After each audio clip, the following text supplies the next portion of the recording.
You better fucking cut this out, I swear to God. Oh my God.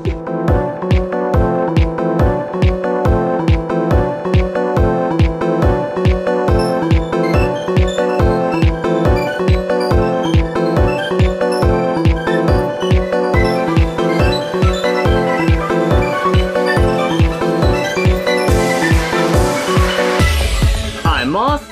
I'm Siobhan. And she, they, just like me. For real. Hey, girl. Hey, girl. How you doing?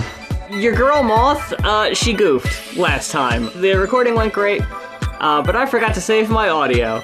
And I think that because we already kind of had a dress rehearsal, so to speak. Exactly. I think this recording is going to go even smoother than the last one. Oh my God, 100%. It's like we already know the points we're going to hit. We're just, Every beat. Every beat. Yeah, we're going to recreate it. I actually wrote out a full transcript, so I'm emailing you your half of it right now, Moth. Oh, good. Hold on. Let me open up Outlook. Oh my God. There it is. Yeah, wow. Perfect. Okay, so this is going to be just like the last time. Not stilted at all. Totally natural. Bim bunnies no more. We are professional podcasting women. Exactly. On top of our shit. So we're talking about Hedwig and the Angry Inch, folks, from 2001. We did 2 albums back to back. Now we're doing 2 movies back to back. We have a Google Doc of topics we want to talk about in future episodes. People's Joker is opening soon. Have you seen this? I've seen people talk about it on Twitter. Yeah, I'm excited to take a peek at that. We have a pretty close screening coming up in April, and I'm very excited. I'm going to try to get a few other trans folks together so we can go see it and just have a moment, because, yeah, I have a feeling it's going to be one of those movies where, it's probably funny, haha, and campy, but also we're probably going to cry. So, yeah. Have a nice trans group cry, why not? I think it's very important to do that kind of thing. It's cathartic, right? Oh, for sure. Yeah. Siobhan has heard me cry too many times already, so... Oh, I haven't heard you cry enough, girl. We gotta squeeze those tears out of you. Whoa! Hey, yo! Oh my God. A little background for this story here, because I have a little bit of a history. And Siobhan, I've got some news for you that I saved just for the pod. You're going to be happy with this one. Okay. So the year is, I'm going to say 2007. I'm over my ex-girlfriend's house.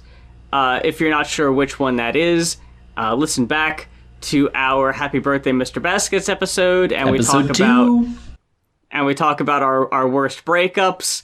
That relationship is what we're talking about. Okay. So going back there. So it's 2007, and I'm over her house, and she rents 2 movies for us to watch: Rent and Hedwig and the Angry Inch. I end up absolutely loving Hedwig and the Angry Inch, and it's become one of my favorite movies of all time. And Rent is Rent. And Rent is Rent. And Rent is also in Hedwig and the Angry Inch, too. And I don't even know if that was intentional on her part, that we just got that crossover.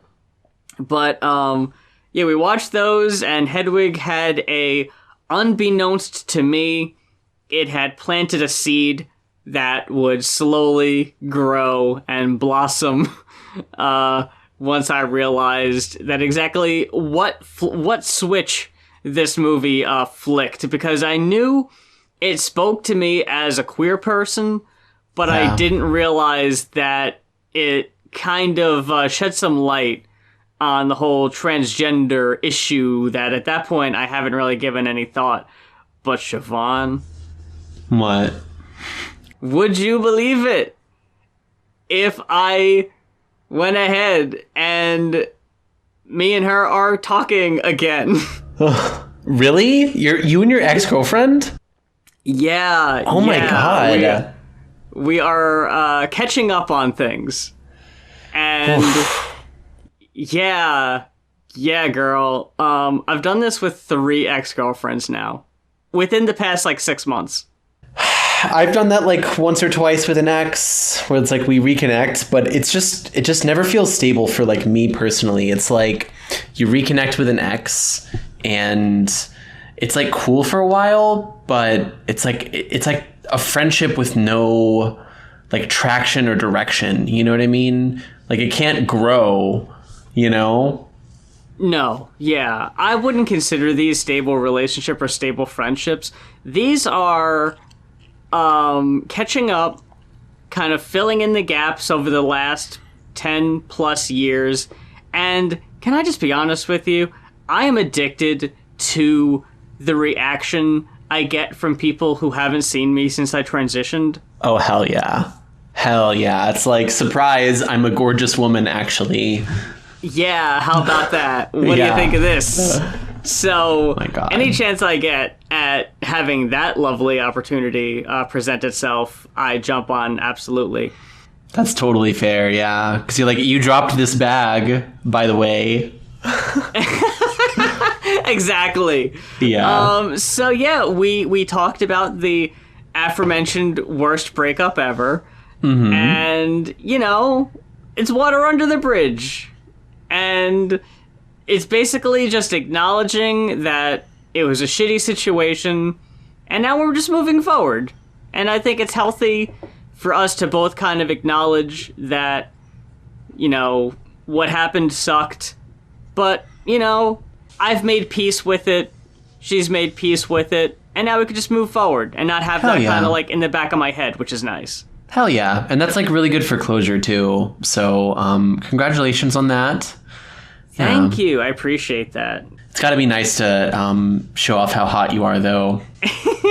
Yeah, I do love the, oh, you look so much happier. That's always nice. And it's just like, I'm glad people notice is the thing, you know?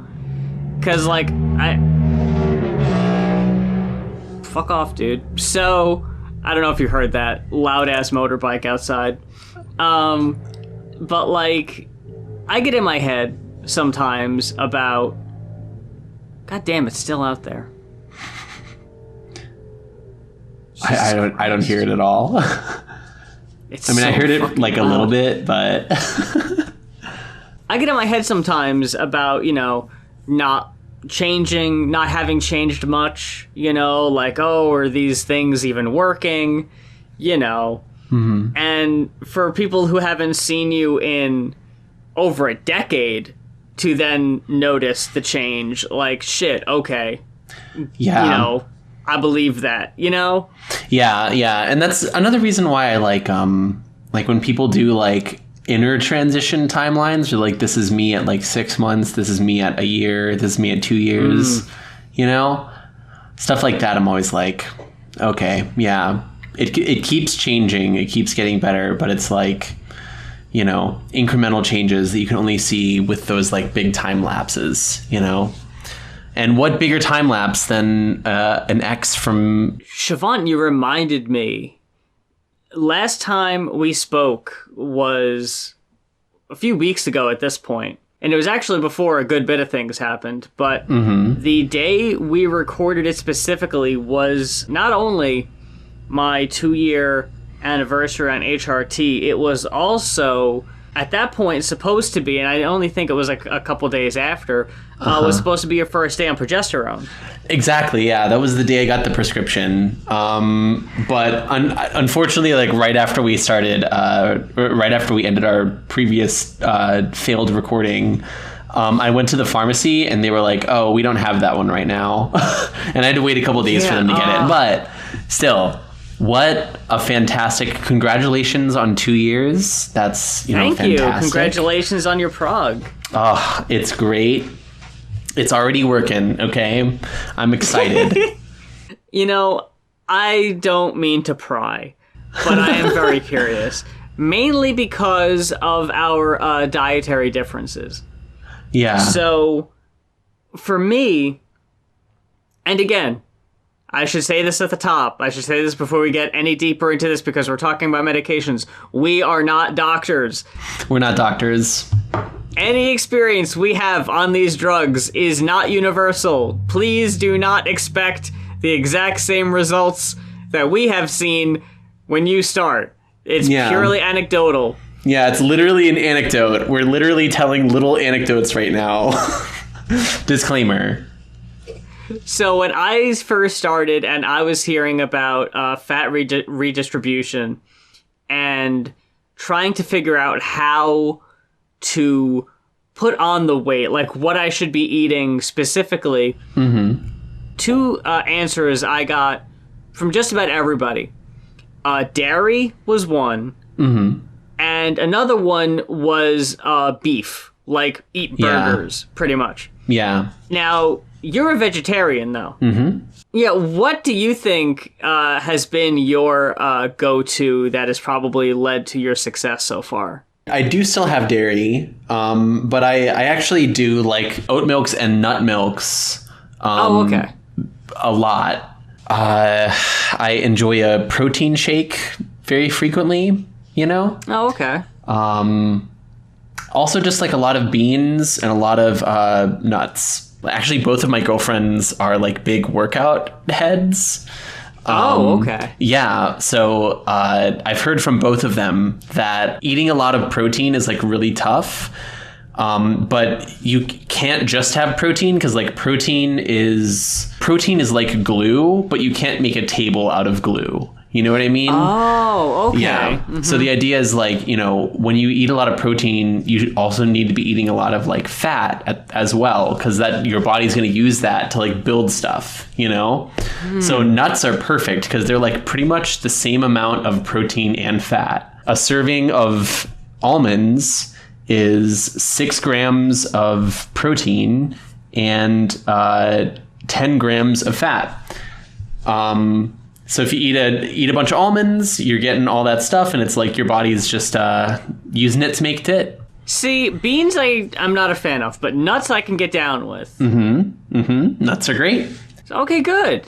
Good. I'll have to remember that. And if anyone happens to want to pick up on that, that's fine, but I will remind you, we're not doctors. Please do not expect exact same results. That's another disclaimer as a back sell. But yeah, you've said you've been feeling a little soreness, which is nice. Absolutely, yeah. Seeing some like fat redistribution, body changes, all that kind of stuff. Nice. Praise progesterone. It's great. Can't say enough Yeah. about Prague. Prague's been great. I just need to fix my diet.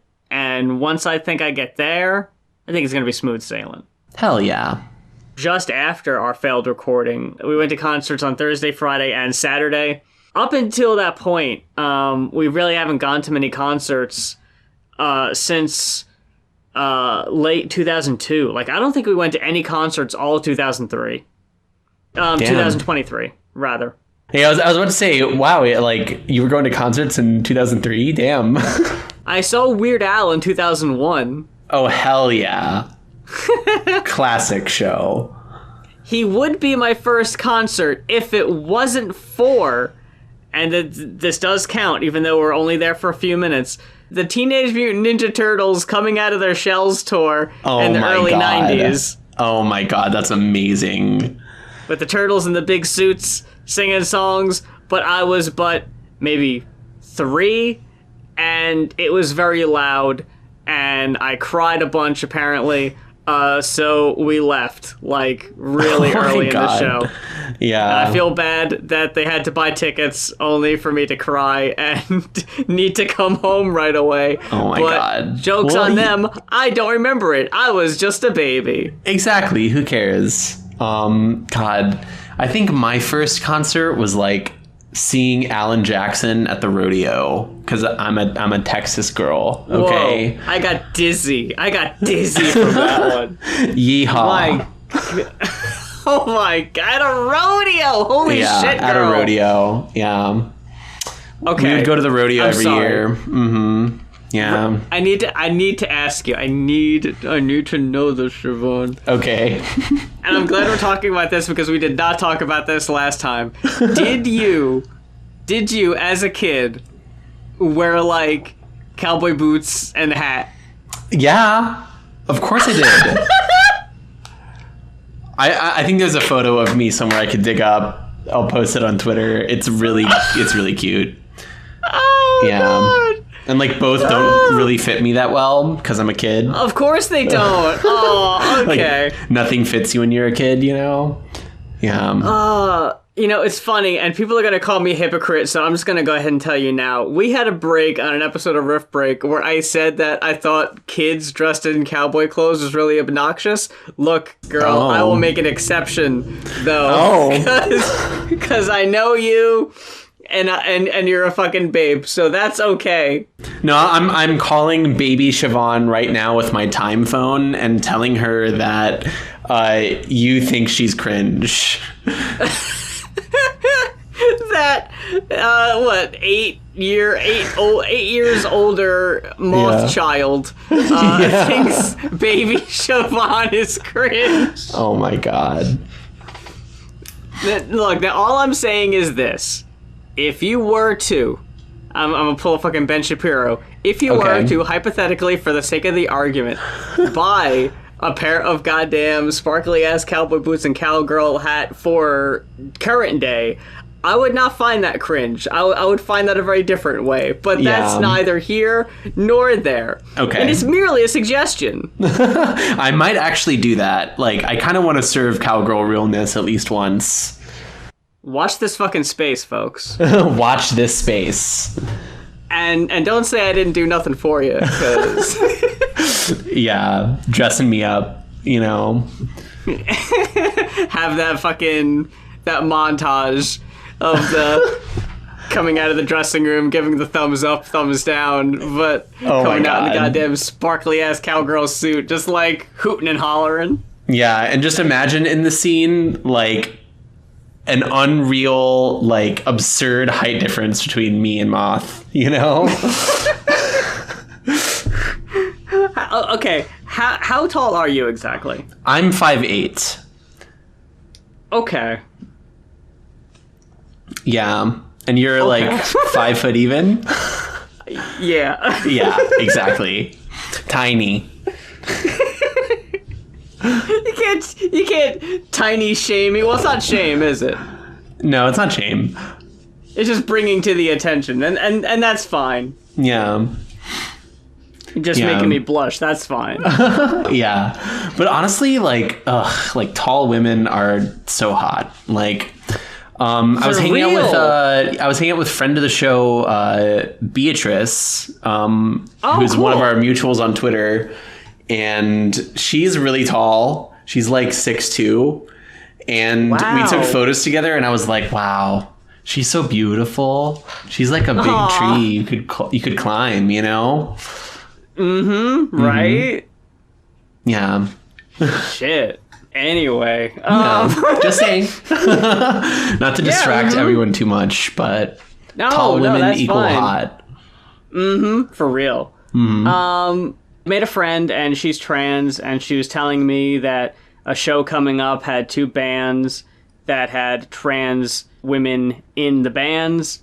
So I was like, shit, I need to get out there. I need to see this. We got there, and we hung around, and right at the end of the night, me and Nebula were sitting there, and a drummer from one of the bands who was trans was like breaking her kit down, and I was like, I want to fucking say something. I want to say hey or something, but I don't know what to say. I don't want to come off weird or creepy or whatever. So I just kind of sat there awkwardly. But then the other girl from the other band came up, and they started talking, and I just went, you know what? Fuck this.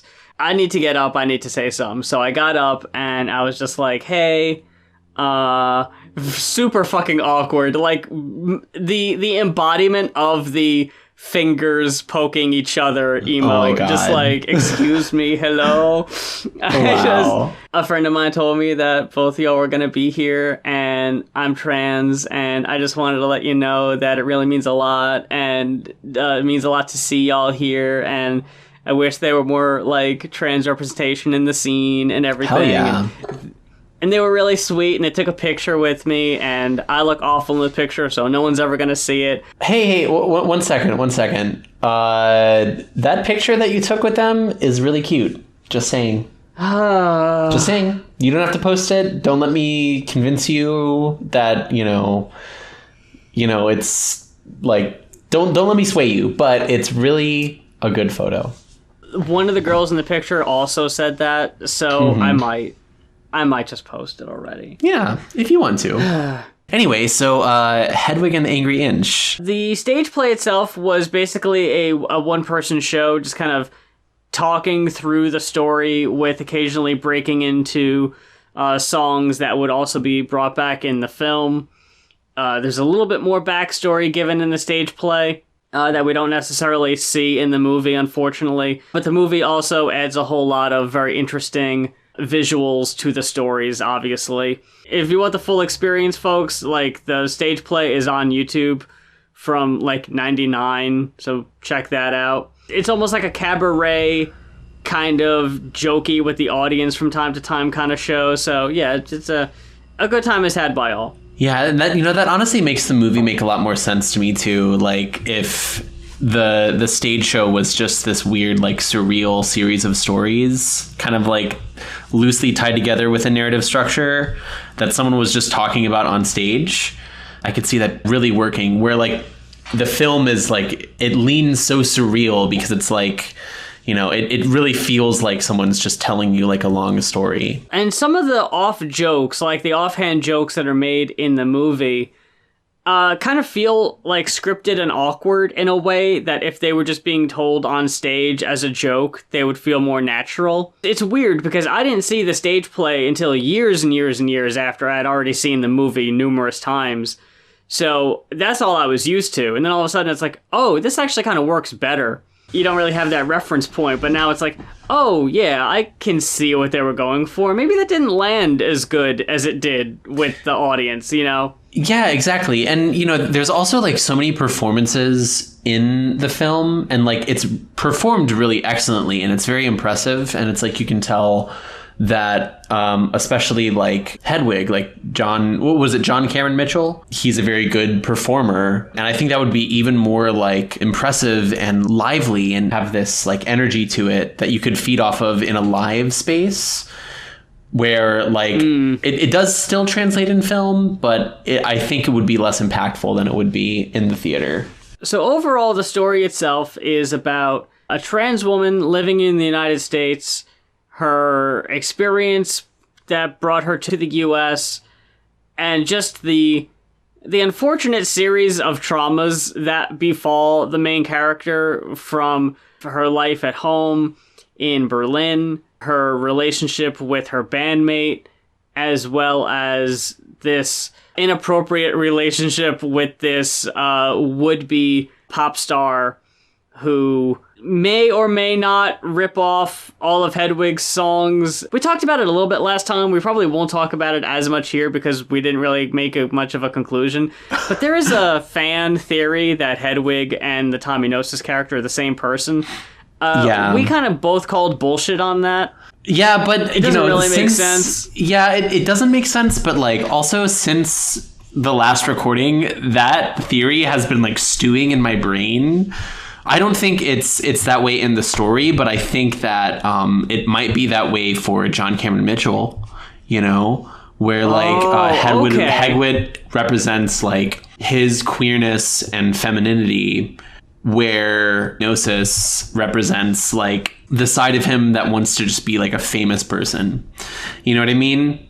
And like might keep that hidden or like keep that separate, sublimated, so to speak. But obviously that doesn't happen, as we'll talk about. The film follows Hedwig and the band, the Angry Inch, as they're going cross-country on this tour of fish restaurants. In each restaurant, we see the audience made up of middle-aged people who look like they would rather be anywhere else. They're just trying to enjoy their dinners, and they just hate the music that Hedwig is playing. They hate the performance. Hedwig is so in your fucking face, and they just are not feeling it. They are not with it. Yeah, very sexual, like immediately, But I will say, like, it's really funny that she's playing in a bunch of like fish restaurants because she's very fishy.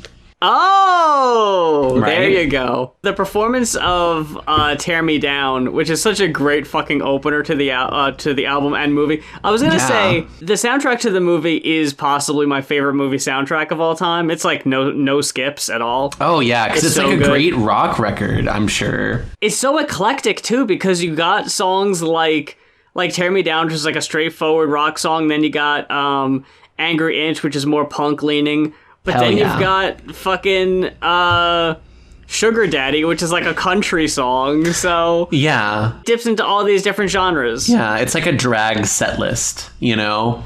Yeah, it really is. Aside from the in-your-face sexuality of Hedwig, which is great in this weird kind of cut-off denim tube dress, which I want very badly. Yeah, she's a fucking queen. Like, oh my god. The playing the whammy bar on the guitarist guitar with her mouth is one of my favorite moves. It's like, holy shit. But you also pick up on this other kind of tension here, because at one point she gets all up on the character Yitzhak, who does this spoken word break in the middle of the song that kind of also catches the viewer up to speed about what brought Hedwig to the States. That you know, she's from Berlin, and when the wall came down, everything kind of changed for her and the band. While Yitzhak is telling the story, Hedwig is behind them, like, almost grabbing their crotch, and Yitzhak is like, please get the fuck off of me. Yeah. Like, what is this? It's totally inappropriate. So we already get this sense that things aren't great between them. And that's further exemplified at the end of the song when Yitzhak goes off on this, like, really kind of going into business for themselves, hitting all these high notes, and Hedwig is frustrated and yanks the mic cord out so she can have the last note of the song as Yitzhak just looks pissed off. Yeah, it establishes their relationship really quickly with just Right away. that exchange. Yeah. Yitzhak also is played by a woman in drag, too. And the fucking makeup and outfit is so goddamn good. Like, everyone here looks amazing. Yes. Everyone's so hot. Yeah, absolutely. It's a hot band. Yeah. After the performance we see, Yitzhak is back in their hotel room, trying on one of Hedwig's wigs and just feeling very euphoric before Hedwig drunkenly walks back into the hotel room and Yitzhak takes the wig off, kind of like, oh no, I was just brushing it. Yeah, very sheepish. So one aspect of their relationship we don't get in the movie, unfortunately, is that Hedwig married Yitzhak when they met at a drag performance, and that they have this agreement that Hedwig will stay married to Yitzhak so Yitzhak can be a United States citizen as long as he promises never to wear a wig again. Yeah.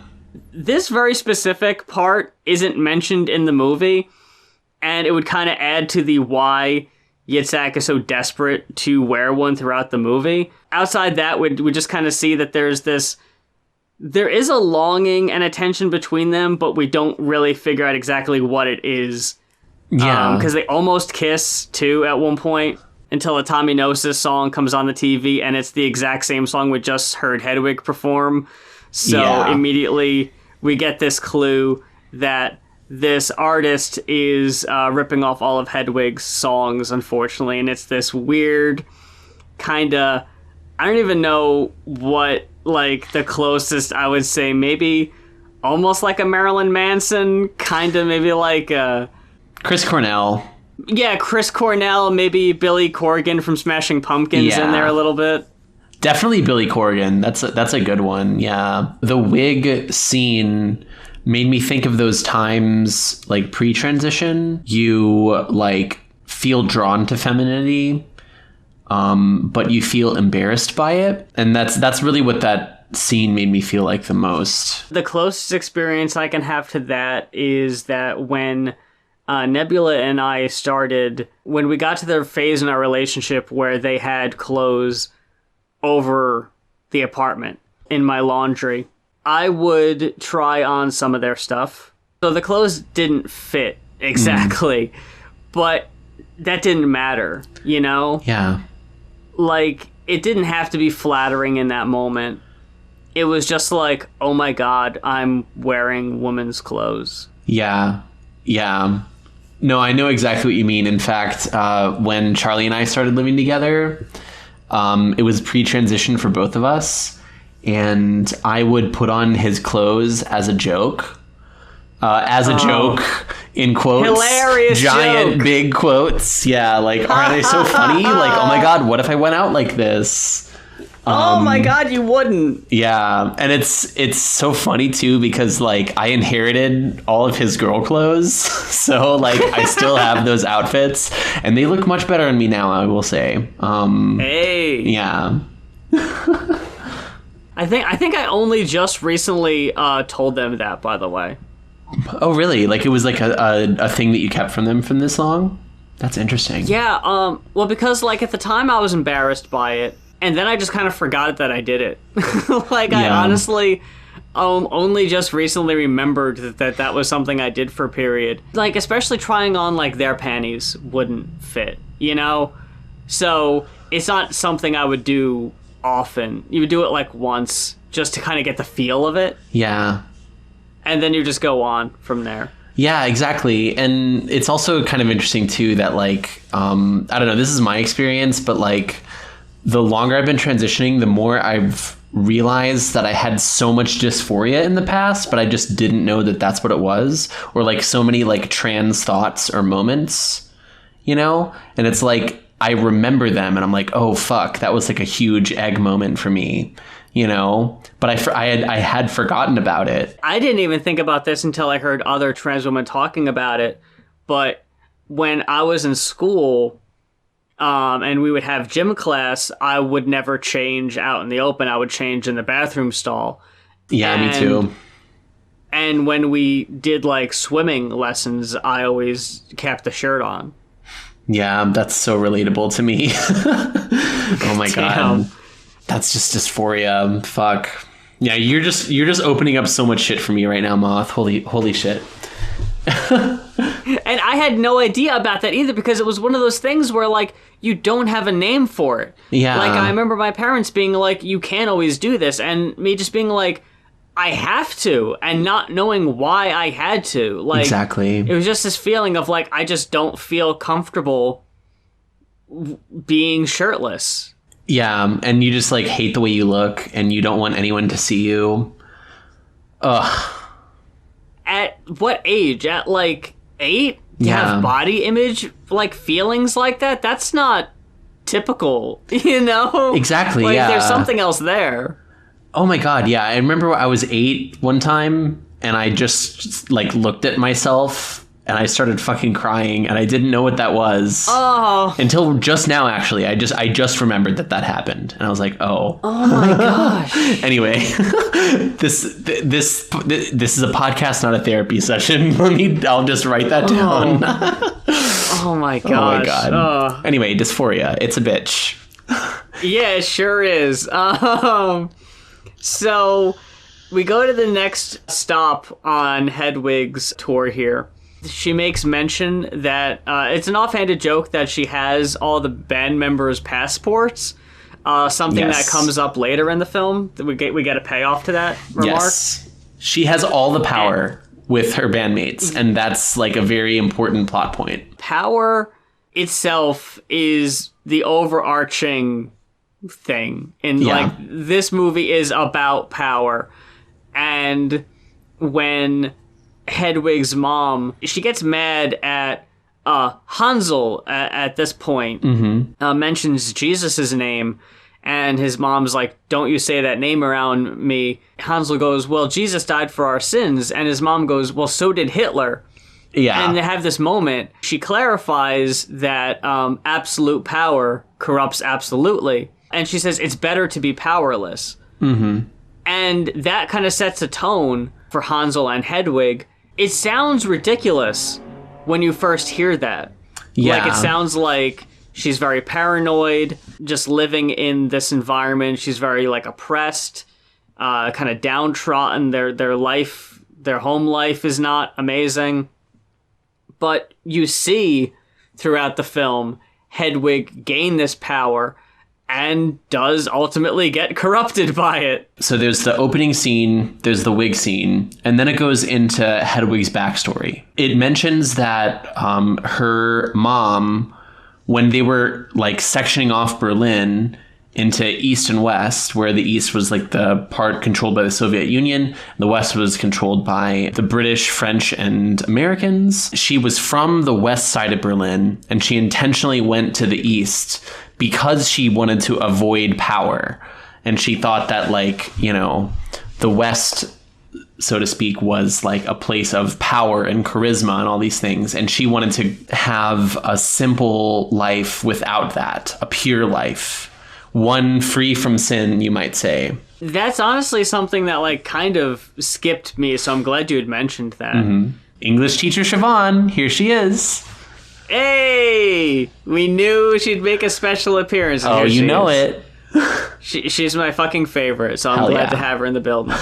There's brief mention and a scene that alludes to a molestation on the part of Hansel's father, and that's why he's not present in the movie anymore. Yes. It's just his mom taking care of him from that point forward.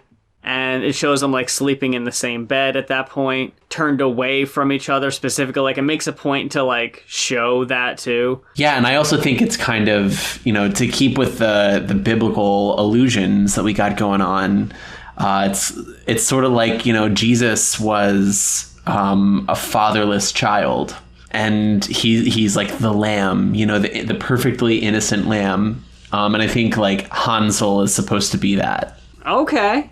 Yeah, that's my theory. I like it. Mm-hmm. And we may or may not get into a deeper conversation about it later. Oh, we're gonna. Okay, good. Well, I will mention it then. Because up next, we've got Origin of Love, which is... It's only 15 minutes into the movie, but it's kind of a centerpiece to the whole thing. Absolutely. Because it's got this fully animated music video we see that goes along with it with these visuals. It's this really thought-provoking song. You get shots of the people in the crowd. They all know the words. Like, this seems like it's a popular song with the Hedwig. I don't even know what they call super fans. Yeah, the super fans. Yeah, who go to all the shows and they go crazy at the salad bar. I love, by the way, that even for, like, this band that, you know, they're so ragtag or whatever, that they have the merch foam head, like, hair pieces. Yeah.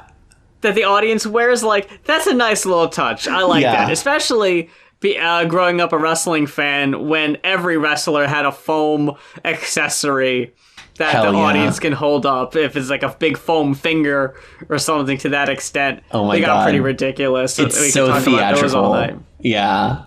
Yeah. It's just a nice little touch that this wig that becomes synonymous with Hedwig, that we learn, like, where it came from about halfway through the movie, that now she's just, like, synonymous with. Yeah, it's almost like her name is literally Wig Head. Girl, just saying. You can't just. Okay. Did that really kind of elude me till just now?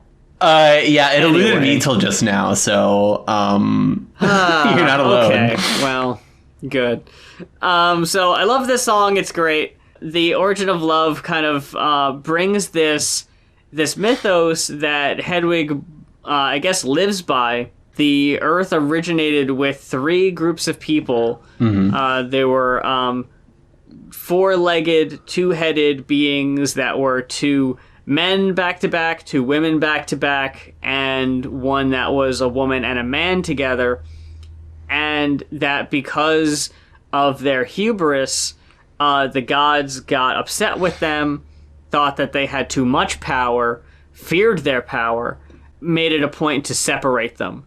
Yes. And now that yearning, that longing that we feel in our hearts is us longing for our missing other half that we need to find at some point. And that smashing our bodies back together and making love is an act of reconnecting the bodies that were separated by the gods in the first place. Like, yeah, the imagery there is so gripping to me. Like, yeah, even if it's not something that I believe one for one, like, it's a very captivating philosophy. Yeah, it's like really beautiful symbolism. And it's like pretty interesting too, because like it's from Plato's Republic, where somebody is trying to like talk about, you know, the nature of like love and like justice, and like the fundamental point of Plato's Republic is like, how do you form a perfect society based on justice? And like one of the ways that they're talking about it, also like what is like love, you know? And that's like one of the theories that is brought up about like, you know, a mythical origin of love. And like ultimately like the essay that's from, like, Plato disagrees, and he's like, no, like what love is just to like hold something up and like to appreciate it for its perfectness, and that's it, you know. So that's like platonic love.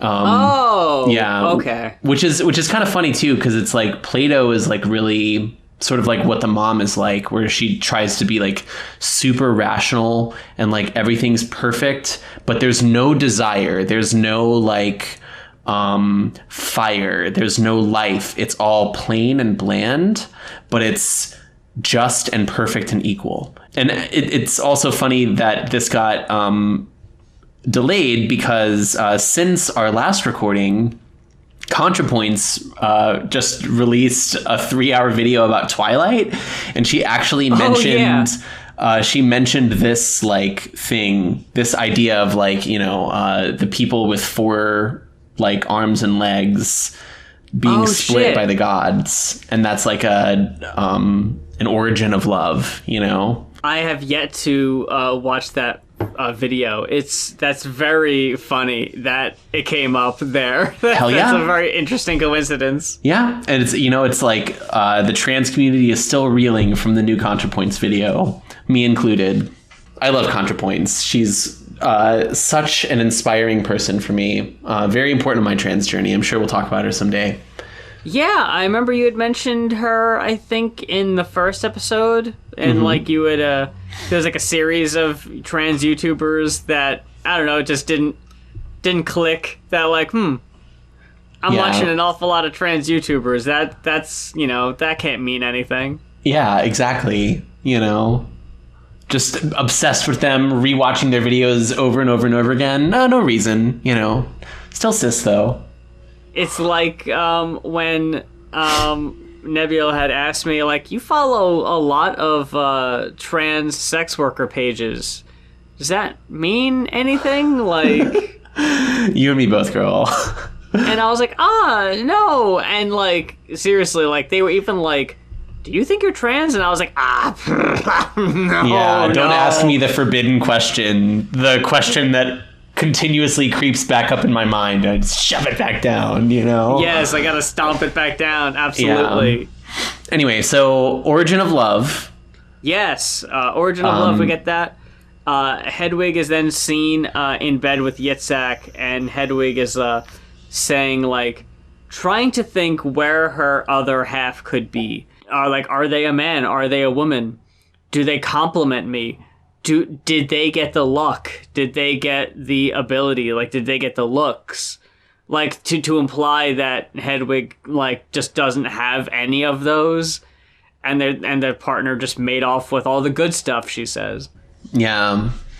And God, haven't we all felt like that, you know? It is rough. And, like, it's sad in the movie, but for whatever reason, it gets a laugh in the stage play. Like, I just don't think people knew when to laugh and when not to, because they just didn't have a frame of reference. So it's just like, she thinks she's ugly. Yeah. Well, yeah, like, no, that's like that's also the thing with like live like stage plays and like, you know, live anything, is that, you know, there's like a reciprocal relationship with the audience and the performers. And, you know, like when I was in high school, I actually did a musical. I wish I had done more theater, actually, but I did one musical when I was in high school. And you'll never believe which one. Oh, God, I wish I was more knowledgeable. I did Godspell, which is sort of like Jesus Christ Superstar, but like more religious and like a little more freeform. I thought you were going to say Joseph and the Amazing Technicolor Dreamcoat. Yeah, very, very close, very similar. Sort of like one of the plays I was like in the wake of that one.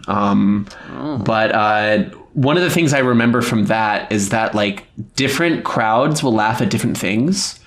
Where like one night one joke will kill and like everyone will laugh at it, and then another night nothing, and then but that audience will laugh at something else, you know. So it's like there's like this real like energy and like you know, it's all random. It's all like one of a kind. It's only going to happen once on the stage, right? With this group of people watching. Where like a film, you know, you can rewatch a film. It has like a different kind of audience or a different kind of energy to it. I love that. I so wish that I would have done drama in high school. Like, if I was more outgoing and wasn't so closeted, I probably would have put myself out there, but it was okay. Could I be on a stage and entertain in front of an audience, or could I be on the radio where no one can see me and entertain an audience? There you go. I ultimately decided to go with that one because it was easier. But so much regret. But it's fine. Well, you only do high school once, and most people fuck it up, so we're not alone. It was terrible. I hated that shit. Yeah, it was awful. But okay, so yeah, she's talking about her other half, which then leads into more about her childhood and discovering American music on the radio, and being able to discover the, I forget how she puts it, like glam homo rockers like Iggy Pop, David Bowie, Lou Reed. Yeah. And that it comes full circle because it inspires Hedwig, right? Yeah. Or Hansel in this case. Baby Hansel. Egg Hedwig. Eggwid. Eggwig. We see Eggwig with his head in the oven because the house they have is so small. We see a shot of him like dancing on a bed listening to the radio, and that's like too disruptive. Yeah, because she's like, oh, you're enjoying it too much. You have to be rational and like, you know, like not be full of desire or like this passion, you know, it's too much. Yeah, so you gotta listen to the radio with your head in the oven. With your head in the fucking oven. Which he fucking decorates with, like, cutouts from magazines and shit. He literally created a head space, a space for his head that was full of the stuff he liked, where he could express himself and be himself, but it could only be this, like, super uncomfortable, horrible place, you know? And the second he sings too loudly, his mom throws a tomato at him. Like, exactly. It's not good. Like, it's all very stifling. But then we, like, fast forward a fuck ton to this next story that Hedwig tells at a music festival, which comedically is at, like, the 9th stage of this, like, women's festival. Of like, the Lilith Fest. Yeah. Yeah, like way off in the distance on a hill. You could still hear the main stage off in the distance, but yeah, it's like Sheryl Crow's playing or something. Yeah, but there's only one like goth girl with fucking candy bracelets and shit. Hedwig invites her to sit on the stage and tells the fan the story about how Hedwig got to the States, and it starts out with young Hansel, who is much older than the last time we saw him, with his head in the oven, sunbathing on a blown-off door in the middle of a bomb crater right next to the Berlin Wall, directly on the opposite side of a McDonald's, which is amazing. They have a bomb crater, and then only a few feet away, McDonald's. The shining beacon of capitalism. Hedwig is naked, sunning himself, right? And then you just hear a voice that's like, "Hey girl," or whatever. And it is Luther, or what's his name? I think I got it wrong last time, and I fucked it up. But yeah, I'm pretty sure it's Luther. Okay, well, let me double check. Actually, wait, Luther, can you double check? Because I don't have... It is. Internet. It absolutely is. It's Luther? In the stage performance of Sugar Daddy, there's this breakdown that's not in the movie. "Oh, Luther, darling, heaven knows I never put on woman's clothes, except one time my mother's camisole. I think only a woman." And then it goes into that. So I had to sing that in my head. I was like, "Oh, Luther, darling, heaven knows." Yes, it's Luther. Yeah, very interesting way to remember the name. So that's my mnemonic. Yeah, exactly. So like Luther offers Hedwig candy. Gummy bears, yes. Gummy bears. I think they're apple flavored gummy bears. I don't think I've had an apple flavored gummy bear before. I don't know how that would work. Yeah. Also, have you ever heard of apple flavored gummy bears? Not offhand, no. Yeah. It's almost like it's a symbol. It's symbolism or something. You know what I mean? Oh, Siobhan. Yeah. You didn't. Yeah. And you know what? You walked me right into that one. The Garden of Eden comes up a lot in this movie too. So we're gonna get more into it, but let me just ask you this one question. Yes. Who offers Eve the apple? The snake, right? Mm-hmm. And who's the snake? Lucifer, Satan. Lucifer, right? So Lucifer. Yes, exactly. Luther is Lucifer. He's literally the devil. Oh my God, Siobhan, you're blowing my mind. Stop. Yeah. Okay. So Luther gives her candy. Yes. And you're cooking. Like she rejects it, right? She like runs away from it. It's an amazing flavor, but I don't recognize it. And then realizes that says that the taste is the taste of power. She is tasting her first taste of power because she was able to not manipulate, but with her body inspire this man, I guess, because it wasn't her intent, you know. Yeah. She wasn't out seeking to do this. You could say that she was living in innocence. One could say. One could say. And this is after, by the way, Luther realizes that Hansel has a penis. Yeah, and he sees her, or he sees Hansel, and is like, "Oh, you look just like a girl." Like he says that, you know. I can't believe you're not a girl, he says. Yeah, right. And then the next day, there's like a trail of candy that like leads back to the same spot, and then Luther's there, and then we get a song, right? Then we go into Sugar Daddy. Yep. Sugar Daddy. Mm-hmm. Excellent name. Great fucking song too. I love Sugar Daddy. It's it's here we talked about this a little bit last time. The song has all these Nazi references in it because we keep going back to the power that the Nazis had. Because Hansel, that's the frame of reference that Hedwig has of this like oppressive power when they were growing up were the Nazis. His mom still would tell Hansel about the Nazis as a kind of like a boogeyman of what the evil of power could do.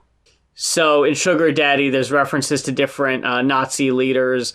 At one point when Hedwig says it's her tradition to control like the Blitzkrieg on the roll, she's like doing goose-stepping Heil Hitler maneuvers as she's like being pushed on a snack tray. It's unfortunate bits that are kind of awkward in the movie. Yeah, especially because, you know, I mean, let's be real. This is all an American gaze like story about, you know, his own queer experience, basically. And then he's like pulling a lot of Nazi stuff. It's a little bit tacky, I'll say, but it's like interesting within this context. Like, I think it like makes a good like artistic point. Ironically, like Sylvia Plath used to do the same kind of thing with her poetry. She would like talk about Nazi shit a lot. And that's like one of the things that she's most criticized for, because it's like she's not Jewish, but she would like compare herself to like a Jewish person being oppressed by a man to like talk about her daddy issues, which is like kind of not cool. But and I get kind of a similar vibe with this, with like all the Nazi stuff. I'm like, I don't know if that's really your thing to pull from, but go off, Queen. Yeah, in my mind, I mean, that mixed with the fact that you see a lot of the patrons in the restaurant have yarmulkes on. Yeah. I feel like it's kind of late 90s shock humor. Yeah, I think you're right about that. So I kind of chalk it up to sign of the times, for better or worse. Yeah, and I think you're right, too, actually. I think that's a good read on the situation. Standing over the old man and waving the tassels at the bottom of the dress into his face and saying, "It's a car wash, ladies and gentlemen." Yeah, in the performance of Sugar Daddy at the fish restaurant, yeah. One of my favorite moments in the movie. It's a great line read. He looks thrilled. And if you notice, at the next stop of the show, he's there at the next stop with one of the foam hair pieces. Oh my god, he became a fan because she like shoved her crotch in his face. Yeah, that's all it took. Yeah, honestly, girl cock has so many powers, and that's one of them. Oof, I am certain. Yeah.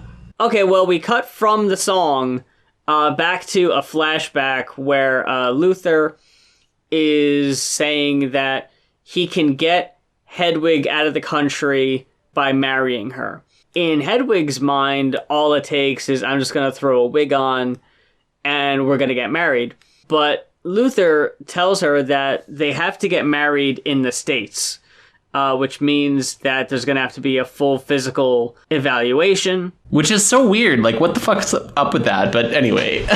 Yeah, like, That's weird. I'm just going to go ahead and say, sure, I guess times were different. I don't know. I think it's just that he's being a dick. He, like, wants her to get bottom surgery. Hedwig's mom makes the sacrifice of giving her passport, which has her name on it. So Hansel now takes on his mother's name of Hedwig.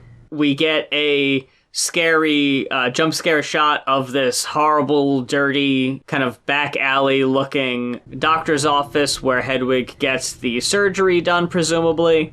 That transitions, pardon the pun, into Angry Inch.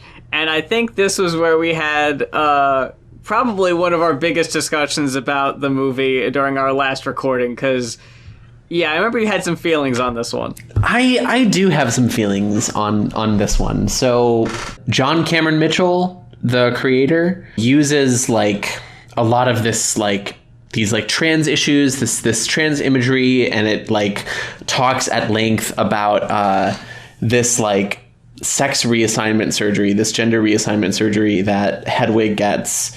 And it's like, you know, that's what the Angry Inch is. Because like in this song, the Angry Inch, 6 inches forward, 5 inches back, I got an angry inch. And like the idea is like the gender reassignment surgery is botched. It talks a lot about sort of like mutilated genitals and things like that, which is kind of like grotesque and sort of excessive.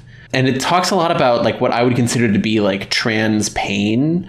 The movie is fundamentally like about, as we'll continue to talk about as we recap it, this gay man's like experience with queerness. And it just doesn't land for me. You know, it's like I really like a lot of like who the character Hedwig is and like where the story goes, but just that element of it, and that's really like really concentrated with this song about the angry inch and like all the imagery around it. It's just kind of weird. Like it comes off weird to me. You know what I mean? Since it's a fictional character, it's hard to really say because there's no actual motivation behind like a character. If this is just Hedwig writing a song to voice the anger that she has revolving this, like, well, turn this traumatic event into something that she could possibly, you know, profit off of, like, by writing a song out of it, you know, that makes sense. Like that, like to process your trauma that way, to make a song about it and just kind of go along about it. But yeah, the way it's included in the movie, it probably isn't necessarily needed. Like I do agree that it definitely comes off a bit excessive. It's a bit excessive, yeah. And also like the coercion of it too, where it's like it's not something that Hansel necessarily wants, it's something that Luther wants. And that being like, you know, like, oh, why would anyone do this? Well, someone has to make them, you know, like that idea. True. I don't really like. But also, you know, I will also say for the record, I really enjoyed watching this film and I really like this film. But it's just, you know, this is like an issue that I have with it, if that makes sense. That's totally fair. Yeah, I mean, it's definitely a flawed film. It's not perfect. You know, it definitely doesn't age well in some points. It's definitely a product of its time. So in the performance, we get this pivotal moment where during the excessive description of Hedwig's genitals, a man in the audience gets irate, jumps up, yells the F slur at Hedwig, and Yitzhak jumps to Hedwig's defense by jumping into the audience and just pummeling the guy, causing a giant fight with everyone in the restaurant. Yeah. And you get this moment where Hedwig is singing the chorus, but Yitzhak kind of stands up and starts singing the song with Hedwig, and then just kind of takes over.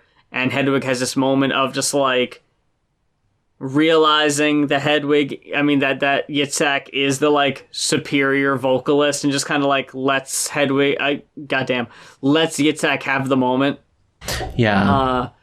And then they use this weird way to transition to the next scene where Hedwig dives off the stage, and then you see the next scene, her landing in this armchair back at the mobile home where she was living with Luther, who is now getting up and leaving. Tragically, either on the day of their anniversary or right after their anniversary. Now, it's fucked up to me, and this is why I was gonna say this before when you said that like Luther wanted Hansel to get the surgery.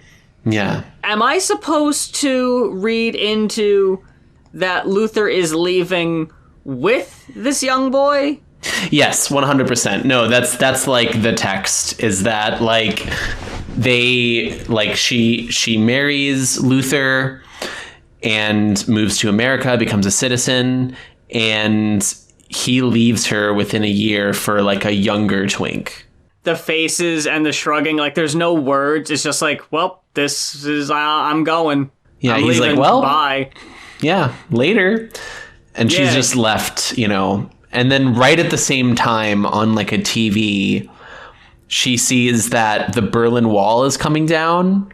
That like, you know, the Eastern Bloc has fallen to the West, and that all of this stuff that she had done to like escape the East to the West was for nothing, right? She could have just waited a year and moved to America anyway, or whatever. And can I say that I kind of have a worry like this? Because we want to leave our current situation. We don't live in a great environment that is suitable for a queer couple, a queer trans couple specifically. Yeah. I don't know if y'all outside of the state have been hearing too much about our gubernatorial race. Yeah, it's not good. The GOP candidate is a Holocaust denier. He is a black man who argues that black people owe reparations. What the fuck? Owed reparations, but owe reparations. That's insane. I've not heard of that. And he is also at great length at multiple points referred to queer people and trans people as filth. Oh my god. Girl, fucking get out of there. It's scary. It's one of those moments of like, okay, so what if you leave the state? Then what if things get better and you should have like waited? You know, I have that fear of, you know, jumping the gun, you know, because I have trauma related to moving. When my family moved from New Jersey to North Carolina, that was really where where I really started dealing with depression for the first time. Just completely new environment. Yeah. Very big culture shock, kind of being from like just, you know, a half hour away from New York City to now you're in the South where you don't understand any of the references. You can barely understand the accent of people in your classes. You already know that you're queer, by the way. I knew I was queer since I was 11. Yeah. I'm already in this perceived hostile environment. I don't think I've ever said this publicly, but I actually turned in like poetry assignments with allusions to self-harm. Damn. And no red flags were raised about any of that. What the fuck? Oh my god, I can't imagine being an English teacher like and reading poetry like that and not doing something. I'm sorry that happened to you, Moth. That's fucked up. One day I went to the gym teacher and asked, like, because I was having a really depressed day, if I could go to the guidance counselor, and was just told straight up no. So real good times. Yeah, fuck that. That shit sucked. Yeah, moving sucks. Yeah, and then, of course, like, when my girlfriend at the time moved into the apartment and I left to move in with her, that wasn't my choice either. Yeah. So, yeah, not a lot of really good feelings associated with moving. A lot of hang-ups there. It's so fucking expensive and hard to move to a new place. Like, I totally get it. And honestly, I'm feeling very similarly because, you know, I talk very openly that I live in Texas, which is not a great state for queer people. I mean, I do live in Central Texas, which is at least kind of a safe haven. And it's a big enough state where that, like, you know, there are like these little pockets, like, you know, a good number of them. It's getting scary. So yeah, I'm always like thinking in my back pocket, like, what's my plan if this goes to the fan, and you know, what's the breaking point for me too, right? Like, at what point do you move? Because yeah, you're right, you could move, you could like spend all this money and time and energy and, you know, the trauma of having to leave like all of your friends behind to go to this new place, and then it's actually totally fine and you jump the gun. like what happens to Hedwig in this case, like she leaves East Berlin and then it's like, and then now it's just Berlin a year later. That sucks. And, you know, you mentioned this, and I don't know when I would have worked it into the conversation, but it is one thing I wanted to say. In a previous episode, I think it might have been the Gender Troublemakers episode, I had mentioned that I've been trying to make some friends at work. Just kind of putting myself out there, trying to make some connections. All cis women, because I just have that desire to be one of the girls, kind of fit in kind of vibe. Hell yeah. And over the weekend, I watched the new Mean Girls, the musical version. Uh-huh. It's great, by the way. Hell yeah. It's a lot of fun. It's really cute. The songs are great. The performances are great. I think it's a really great adaptation of the original movie. I think it's done really well. I was kind of left with, because I'm autistic, was left with this kind of lingering feeling. It kind of feels like that. Like, trying to make friends with cis women as a trans woman is... It's very scary, and you don't really know where their intentions, like, are they being genuine with you? I'm very paranoid. I oftentimes think, people are being very nice to me, to my face, but maybe shit talking me behind my back to each other. I don't know. Yeah. There's no evidence of that. One girl, I meant to tell you, I don't even think I told you about this I told her that it was my 2-year anniversary on hormones, and it happened to be her birthday. It's like, oh, what a coincidence. It's your birthday, my HRT anniversary. She said something like, I'm really happy for you, and I could tell that it's working. Oh, hell yeah. Because you went from not having any curves at all to being a curvy queen. Oh, shit. I believe it. And I said, I didn't think it was noticeable in work clothes, but damn, okay. And she writes back, absolutely, the girls are sitting high, sis. And I was like, whoa! Oh my god, that's incredible. I love that. So that felt nice. Hell yeah. But on the flip side, Siobhan, yesterday, one of the first girls that I was talking to who was telling me that, always support you, I'm backing all of these no matter what, decided to post a pro-Trump thing in her Instagram stories. So that's kind of done. I don't trust that anymore. So that's kind of what that felt like, of just like, my paranoia felt justified. Yeah. I'll say that. Yeah, no kidding. Oh my god. Oh, also, fuck. I want to keep talking about this film, but it's like, this is a relevant tangent. The woman who first prescribed me estrogen was a Trump supporter.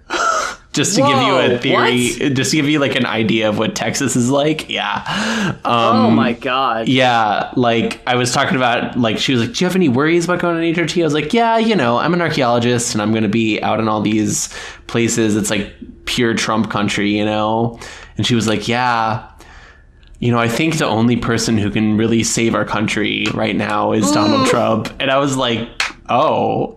And I just became extremely guarded for the rest of the interaction, because I was like, I don't want to piss this person off because I want these feminems, but yeah. Anyway, that's so weird. Oh my god, no. But also, it's interesting too, because it's like, I think it shows you that not all Trump supporters are necessarily lost causes.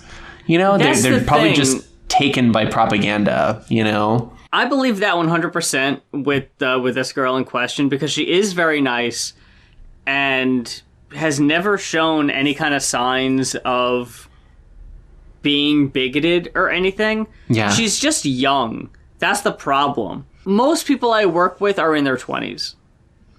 And I stand out being not amongst the oldest people that work there, but I'm definitely in the middle. Like, I'm not trying to be ageist here or, not give this person any credit, but I didn't know shit about politics when I was in my early 20s either. Like, yeah, she has time to grow and change, Exactly. But she needs an encouraging person to push her in that direction. That doesn't have to be you, by the way, Moth. I'm just saying that she just, like, I hope she changes. We'll leave it at that. Going back to the film here, after a scene where Hedwig blows up at a member of the band, Yitzhak pulls off this sign-off sheet or sign-up sheet to audition to be in the musical Rent, which we had mentioned earlier. Mm-hmm. That kind of becomes part of Yitzhak's. They don't really deal with it too much, but that's their motivation going forward, is to get out of the band, and he wants his freedom. And I think it's also worth mentioning that he auditions for the role of Angel in Rent, which is a drag queen or a trans woman, sort of ambiguous. It's at this point at the halfway point in the movie where we start hearing about the Tommy Gnosis character, and Hedwig is telling her devoted followers on a pile of tires the story of Tommy Gnosis, how they met, how they came to be. This scene is so good because, like, she's literally sitting on a pile of trash telling a story, and like her makeup is getting smeared and like all over the place. Yeah, like she's literally the trash queen. So Tommy Gnosis, the character that we've known that has been ripping off Hedwig's songs, started off as in the film described as a 17-year-old Jesus freak with a fish on his truck. That is the moment when I learned more about you. Oh my god. Okay, yes. So I think I ever have. Yeah, so I'll try to tie this up in a neat little bow, and also, you know, for the listener and for you, Moth, I'm about 2.5 beers deep right now, so I'm feeling extra silly. So this might not be the most coherent connections, but here we go. Look, English teacher Siobhan and Tipsy Siobhan are two of my absolute faves, so to have you all both here, it's an absolute joy. Yeah, you know, we really bring the party.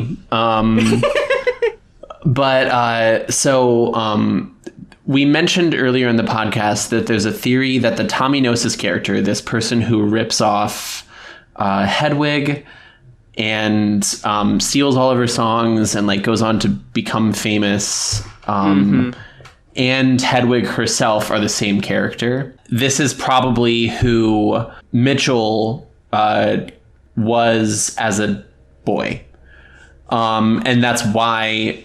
Like that there's this connection, you know, that's my pet theory, is that like, you know, Tommy Gnosis as a child who was just Tommy Speck or Johnny Speck. Yes.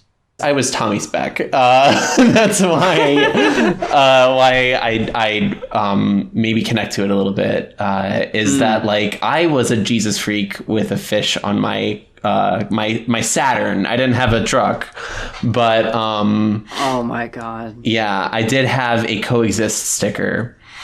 Nice. Yeah. Yeah, and I was big in my church youth group. I was the youth worship leader. I was a big Jesus freak. I was also really into D&D. I got into D&D like shortly after that period of my life. So I definitely relate to that aspect of the film, like the Tommy Gnosis and Hedwig connection resonates with me. At what point was your falling out with your faith there? I remember this very distinctly. I was taking a Western Civ 1 class, which is like a class that all history majors have to take. And it was talking about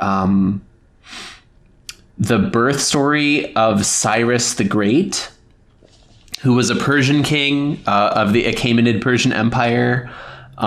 He was the grandfather of Xerxes from the movie 300, you know? Oh, okay. Yeah. So he like establishes like the Persian Empire, like that empire. And the stories of his birth are actually really, really similar to the story of Jesus's birth. And I remember reading about this and being like, oh, this is all fake. Oh shit! Yeah, but at the same time, I was already kind of questioning. You know, I had a coexist sticker on my car because I never really vibed with the church's intolerance. And I'll say that, like, you know, my mom has a kind of Christian belief that's very tolerant. And that's very, like, you know, I think she finds a lot of beauty and meaning in that. And I know a lot of other people do. And I think that that's really beautiful. But to me, I just, like, I had so many bad experiences growing up with the really intolerant part of Christianity that it created a lot of distance between me and any kind of feeling of, you know, spirituality. That like this final like linchpin of like hearing about Cyrus the Great or whatever was just the last nail in a coffin with many nails in it. You know, it's funny. I was never super religious myself, but I had a very similar moment now that you mention it. It wasn't in school per se, but I remember there was this atheist YouTube channel I used to watch. In hindsight, it's kind of, I don't like to say cringe anymore, but it was kind of cringe. Well, it was just that point of the internet, okay? Because there was a while where that was like where the social capital was, you know? Oh, yeah, for sure. Like online atheism. Oh my God. Yeah. And it was just this like series of cartoons that were making a lot of points about, you know, the hypocrisy in religion. Yeah. And that's what kind of really made me like, I guess, cement myself as someone who just like did not have a belief system. Because like I'd mentioned last time, I was raised Catholic, but I didn't really buy into it too much. It was just kind of doing it to appease my family and go along with it until I didn't have to anymore. It wasn't until at that point where it was just like, oh, okay, now I actually have like a strong feeling that I just don't vibe with this anymore. And it was a very similar moment. Like I think it was the realization that the Christ story is very universal to a bunch of different religions, kind of have a very similar origin story, and it's just like, oh, this just kind of gets passed around. Like, that sucks. Yeah, it's mythic, you know, and like the thing about mythic stuff is that it can really resonate with you because it's like a lot of times based on really, really old stuff, you know? And my personal belief, and you know, this is based on I do have a master's degree in anthropology, so you know, take it or leave it. But I do think that a lot of like mythical stories are so resonant because they like reflect this sort of like basic fundamental part of like human psychology in like a really like significant way. I also think that that's one of the things I really like about this film, not to do the totally cheesy thing of like tying a tangent all the way back around to the film or anything, but like it draws on a lot of this like mythic imagery, right? So there's a lot of like Christian imagery. There's also a lot of Greek imagery, like we were talking about, like the mythical like the origin of love story. And that gives all of the emotional beats this like real gravitas, you know. It's like, wow, it's like based on this myth, you know. It's like crazy and cool, you know. And that's because it's a universal thing fundamentally. So Tommynosis, let's talk about him, because he is Egg Siobhan. If you want to know what Egg Siobhan is like, it's Tommynosis. They meet when Hedwig is babysitting Tommy. So more trigger warnings here. This whole thing is problematic and not great, which again, you know, highlights that Hedwig is not a flawless character, and you know, has her negative points too. Yes, that she takes advantage of Tommy, who at this point is 17, and Hedwig is, I think we figured out, somewhere in her 30s. And is babysitting and, you know, does all that. Before she leaves, she throws a business card to Tommy, and we learn that, you know, Tommy is now kind of following Hedwig to her different shows, and he is in the back of the room watching as Hedwig performs one of my favorite songs in the movie, Wicked Little Town. Yeah, it's one of the best songs. Yeah. It's very kind of touching, like Original Love, but it's even more universal than that. A lot of this movie I quote from time to time, a lot of the funnier moments. The, now I got your attention, huh? Intrigued, even. I say that a lot. Oh my God.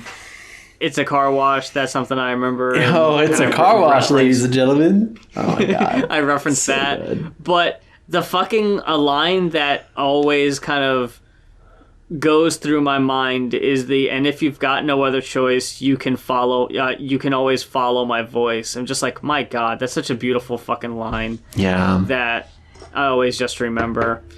And I guess it resonates well enough with Tommy that they become even stronger after this.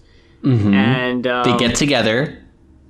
And even more Jesus imagery at one point.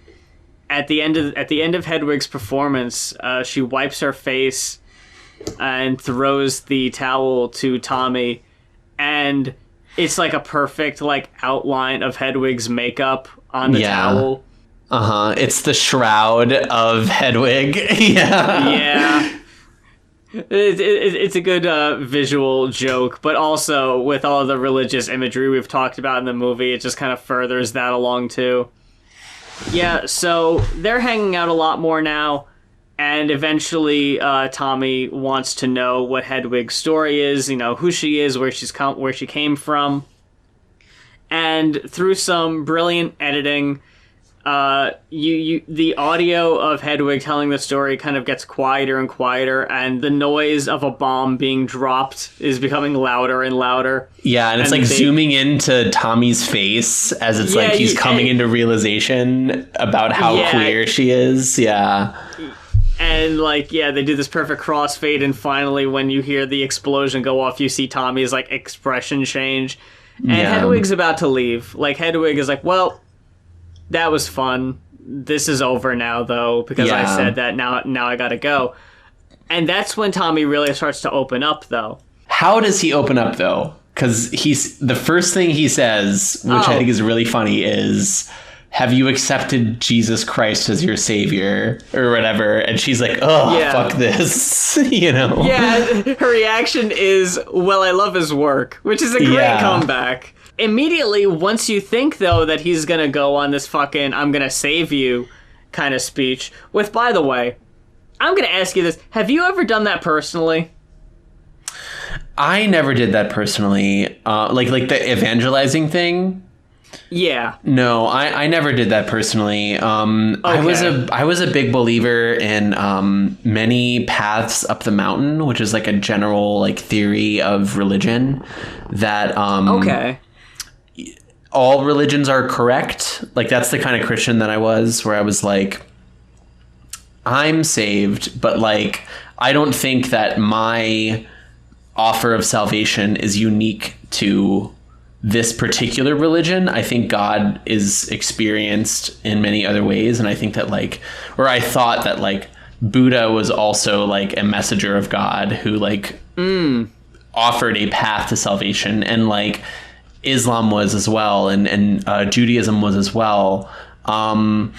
And that does kind of fly in the face of a lot of Christian doctrine, but I was just like, well, yeah, but Paul wrote that, so fuck Paul. The fact that Paul wrote so much shit like that is so helpful for leftist Christians, because they can just be like, well, fuck Paul, it's just one fucking guy. Who cares about Paul? I did have this happen to me. So you've been evangelized too? Yes. Okay. When I was working retail. At Circuit City back in the day. Oh, God.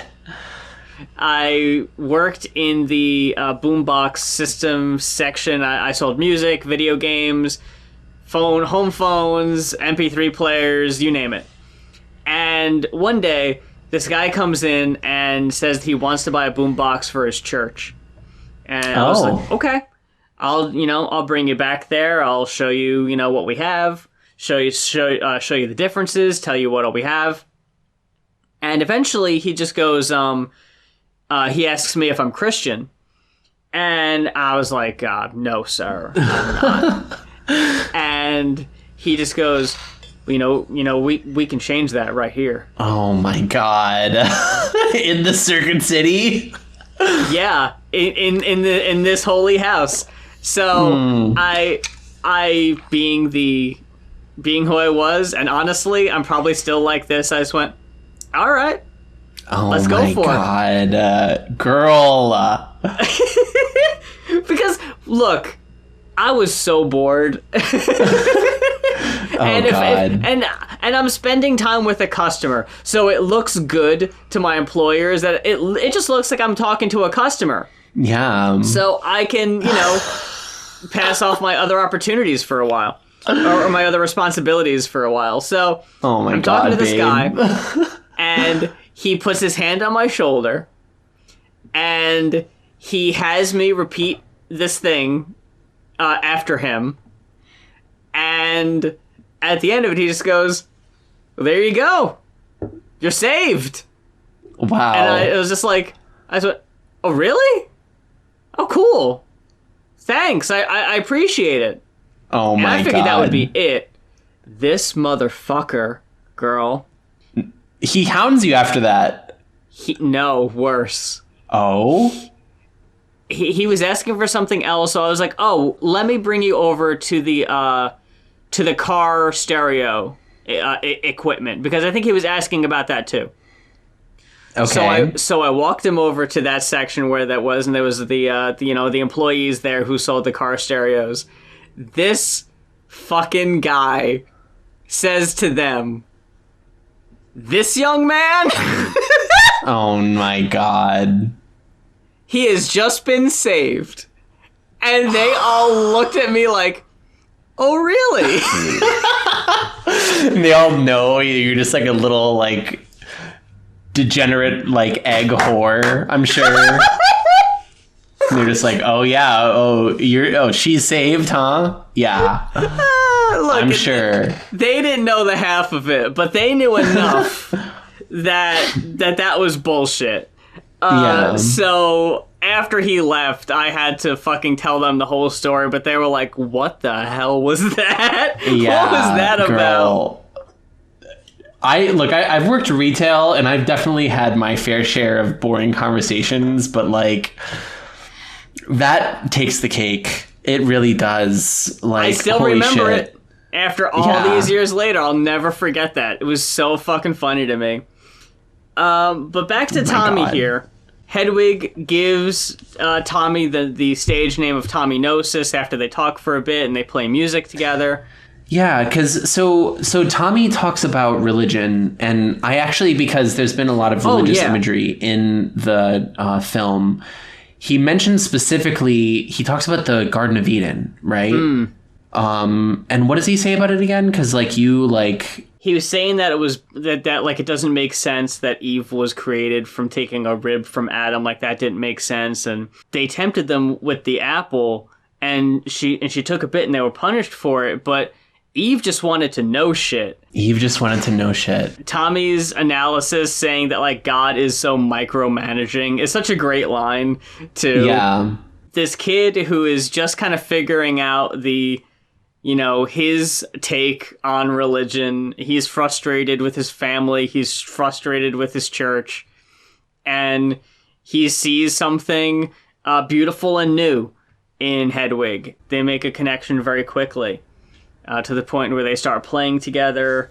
They kind of become the new outfit now.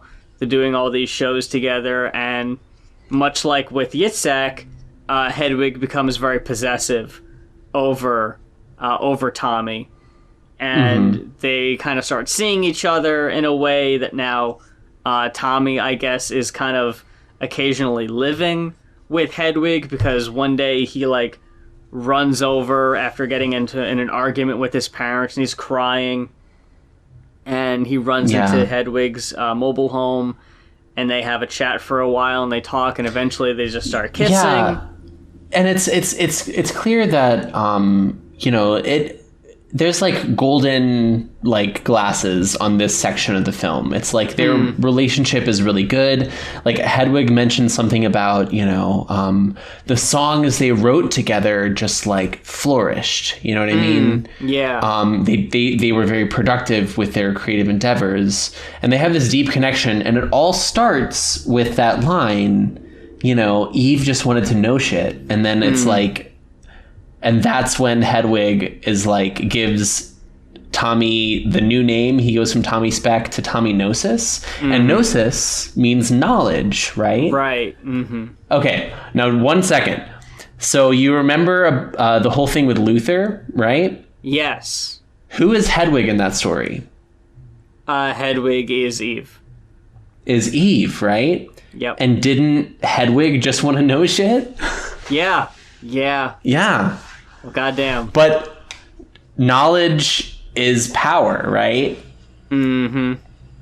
Yeah. And that's all the themes coming together in this relationship. It's like they're all culminating in it. It's a really well-structured, well-put-together story. It all wraps around really well. It's very satisfying in that way. So unfortunately here, though, things take a turn for the unfortunate. Ooh, trouble in paradise. Oh, I see what you did. They're kissing, they're making out, everything's great, and Hedwig insists that when Tommy is grabbing her ass, that she moves his hands to her crotch, and that's when Tommy discovers the aforementioned angry inch, so to speak, and recoils and is disturbed by this, and suddenly, even though he was just in a big screaming match with his parents and he just ran from there, tries to make this like, oh, I hear my mom calling me kind of bullshit. Yeah. Hedwig is not fucking having it and just fucking lets him have it, starts smacking him around, calls him a fucking sissy at one point. Yeah, and I think she even says, like, you should love the front of me, too, or, like, you should love all of me. Love the front of me. Yells that Yeah. at him in this desperate, just like, please, like, I had this guy who forced me to get this, and then he left, and, like, I can't find, the other half, and when he asks what that is, like, so dejected, Hedwig says, it's what I have to work with. Like, Yeah. has no qualms about just, like, she knows that, she didn't want this, it's rough, and now it's, her burden to carry, Yeah. She, like, really grapples with, like, the reality of her body. I'd feel kind of squeamish about the issues around the, like, botched bottom surgery thing. I can still relate to that idea of, like, this is the body that I have to work with, and I have to do what I can with this body. And she's rejected. It's a very emotional scene. It's the most vulnerable you see Hedwig. I love, in a way that it's so heartbreaking, when she, like, grabs Tommy's head and is just like, what are you scared of? Like, Jesus Christ. The ending is what resonated with me the most as an egg, but what really clicked for me first was seeing Hedwig as a sympathetic character. Because for me, up to that point in my life, the only trans people I had ever seen in media were presented as the butt of the joke. And you never were led to have any sympathy, or you were never given enough time to really even get to know them. They were usually just a one-off kind of walk-on gag, and that was it.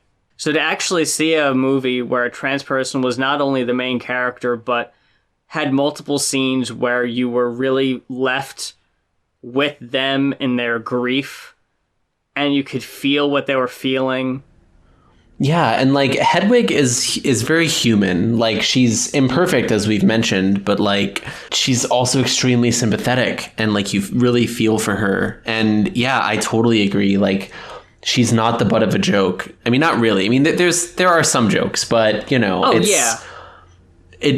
don't feel like the same, I definitely, like, can feel that. And I think that's one of the, like, it's crazy this movie came out in 2001? Yeah. So Tommy Gnosis leaves. He's like, oh, my mom's calling me. But then he, like, steals all of her songs. And then we're back at the beginning, right? Like, now we understand why, like, Hedwig is going on this tour through all these, like, fish restaurants, and, like, why she got this band full of, like, Eastern European immigrants. And we're, like, back in the present, basically. We didn't mention it at this point, but the fish restaurants that they're touring are always, like, right next door to the venue that Tommy's playing, so... Yeah, and he's playing stadiums, and she's playing fish restaurants. Yeah, and in the stage play, I don't think they do it too much in the movie, but whenever they're, like, back at the fish restaurant, Hedwig will open up the door, and, like, this big red light from the venue will, like, fill the stage, and you hear Tommy talking to the fans to just let you know that he's always close by. They're trying to get a photo opportunity with Tommy to prove that they know each other, so they can, I guess, expose him for being a thief.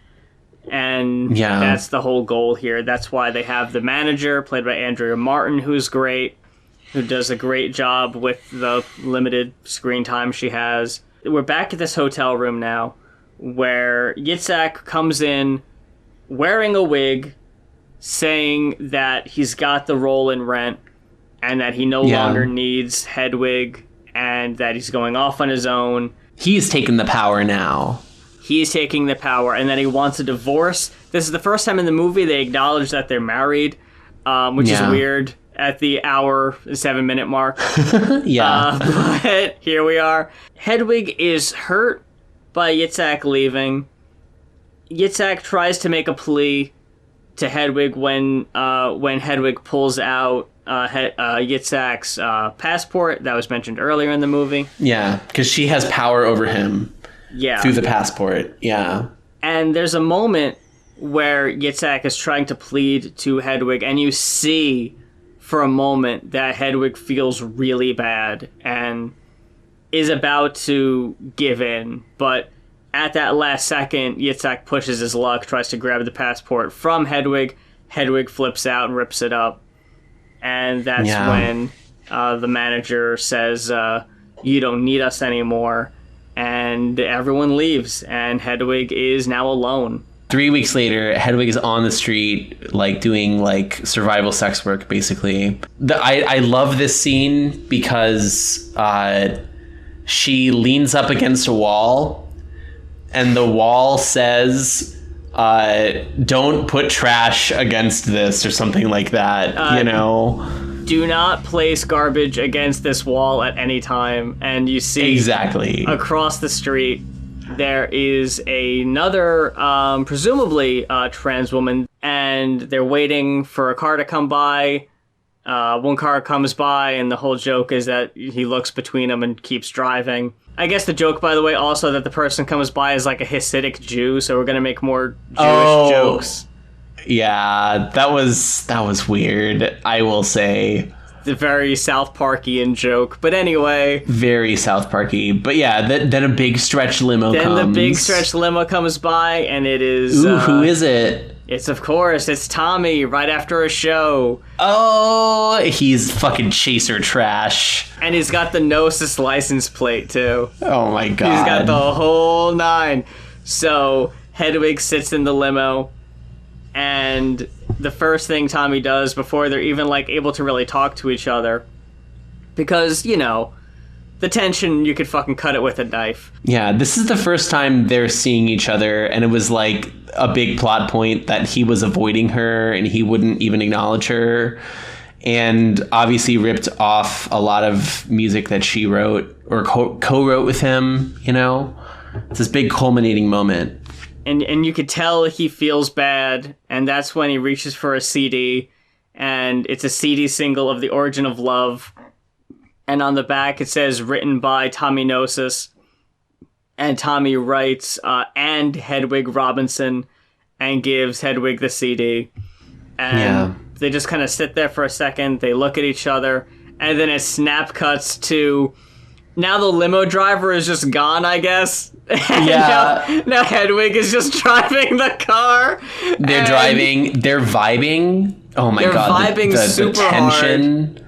Is like so. They're drunk. They're like kissing each other's necks. Yeah, Tommy is just taking massive swigs out of a fucking bottle, and they're singing Origin of Love together until Tommy fucks up one of the lines, and Hedwig hears it and gets really mad.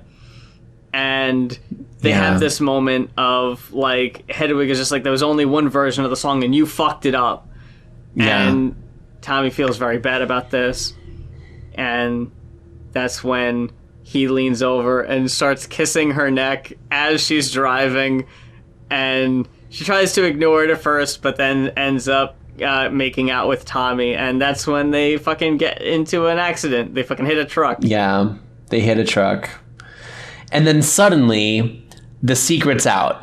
So, you know, Tommy Gnosis was, like, trying to avoid Hedwig, not acknowledge her existence. There was, like, this whole, like, underground, like, oh, like, well, you know, the secret behind the superstar. The headlines are basically, like, Tommy Gnosis found with she-male hooker. You know what I mean? Like, there's like weird transphobic slurs in there, but basically the idea is that like Tommy Gnosis can no longer like deny that he has some connection with Hedwig, and as a result, like his star falls, but her star rises, And then like the next scene is that we see like Hedwig like going up on a bigger stage, right? First, we see a real-life shot taken from an episode of the Rosie O'Donnell Show, which I wanted to point out. Promotion of the stage performance, Hedwig was able to perform Origin of Love on Rosie, something that Rosie actually fought the network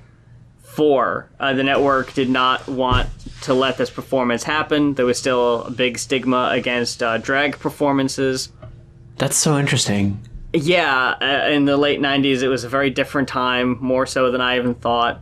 So they do include a shot with Rosie, and you can even see that Rosie is holding a CD copy of the soundtrack to the stage performance, which is funny. Hell yeah. Which I just recently bought because I realized I didn't have it for some reason. I had the soundtrack to the movie. I even have the CD compilation it's like a tribute album where different musicians do cover songs from the movie. That's really great. Oh my god, you gotta send me that, girl. That sounds incredible. I will, because it's not on Spotify, I don't think. I'm just gonna have to rip it and send it to you. Yeah. Yeah, I got the hookup. And hell yeah, physical media for the win. Absolutely. So yeah, the next thing we see here is Hedwig is accepted. She's now playing at this big venue. I guess the band is back together. No one seems happy about it. Yitzhak is even sitting off to the side like he doesn't really want anything to do with the performance. I don't even think he's in the band. The rest of the band is just kind of chilling there. And we go into this song called Hedwig's Lament. I gave a piece of myself to my mom. I gave a piece of myself to my man. I gave a piece of myself to the rock star. He took the good stuff and ran. Which is a great fucking line. Powerful line. That goes into the song Exquisite Corpse, which is a fucking... It really is a fucking tornado. Like this, like I know they even say a fucking a hand grenade body with a tornado head or something like that. I forget what. It's fucking phenomenal. And the performance is so erratic. And what's great to me in the performance is you see... It cuts to the audience, and you can just see the audience who are now, like, upper-class socialite, kind of, like, artsy types. Yeah. Never cared about Hedwig before, suddenly do now because of her notoriety with Tommy. And they are watching this performance, which is just the most, like, unhinged performance in the whole movie up to this point, and they just look disgusted. Like, they don't even know why they're here. Like, like, this is who we're fucking here to see? I don't know what the hell this is. And there's a moment where Hedwig stops, looks out into the audience, rips the wig off, rips her bra off to reveal, of course, tomatoes, which have come up multiple times in the movie. Oh my god. Her tits are fake. Smashed the tomatoes against her chest while having visions of Tommynosis. Crawls over to the door that up to this point she's been opening throughout the musical. You hear the Tommy performances, but now she crawls through it, and now we see Tommynosis. I now know what I took from you. You were more than a woman or a man. Like sees past everything. Sees Hedwig as the person that he knew, and I guess loved to some extent. I don't know. Yeah. And sings this song, and Hedwig is watching off from the side. And this is where we had a pretty big discussion last time, too, because it's kind of weird. There's like this reconciliation between Hedwig and Tommynosis in these two songs, which, you know, in a musical, like, two characters sorting all of their bullshit out in two, like, songs that go together, like, back to back. It's very, like... you know, interesting. And then the basically like the final scene is Hedwig performing once again, but this time she's dressed like Tommynosis. She's also shirtless. No wig. No wig. She's got the silver cross on her forehead like Tommy. Yeah, like Tommy. Just in the shorts, no bra, no dress, no wig. Yeah, shirtless, like a male rock star. There's this whole thing with Yitzhak where like he tries to put a wig on her, She denies it, and she puts it on him. Yes, Hedwig picks up the wig and kind of sings to it a little bit, and then reaches out to the side to hand it to Yitzhak, who is just still just kind of staring off because he doesn't really know how he feels about any of this, really. And Yitzhak initially thinks, oh, you want me to put the wig on you? When he reaches out, Hedwig's like, no, not on me. Like, I want you to have it. Hedwig is now granting Yitzhak the freedom that he's wanted, that she's been denying him specifically. They vibe, which is a great moment, I think, when like they put their hands on each other and they sway back and forth. It's very nice. Yeah, there's a sweet moment between Hedwig and Yitzhak. Yeah, I agree. Fucking, oh god, when Hedwig like twirls Yitzhak like a ballerina, that's so sweet. And now Yitzhak is able to put the wig on and does a trust fall into the audience, which now reveals Yitzhak completely free of the facial hair. We don't see any of the long, kind of scraggly, dark hair that he's had this whole movie.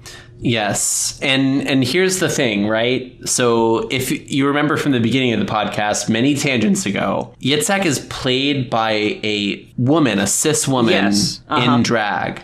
So when there's this reveal that like she falls back into the crowd and becomes this like beautiful woman, like it's sort of just the actress and not like this like male drag character that she's been playing this whole film. Yeah, you just now see her for how she normally looks. Yeah.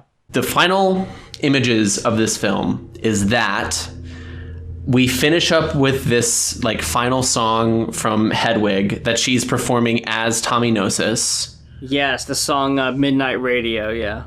Midnight Radio. And what's Midnight Radio about, like, lyrically? Midnight Radio, you know, you're spinning to your 45s ballerina to your Midnight Radio. It's going back to the singing to... Well, you know, something I realized just now. When Hansel was talking about and listening to the radio as a child, Hansel was shouting out, like, David Bowie, Iggy Pop, Lou Reed, the male queer rockers of the day. Yeah. There's a breakdown in Midnight Radio where Hedwig says, here's to Patty, Patti Smith, Tina Turner, I think, is in there, Nico from the Velvet Underground. It's all women.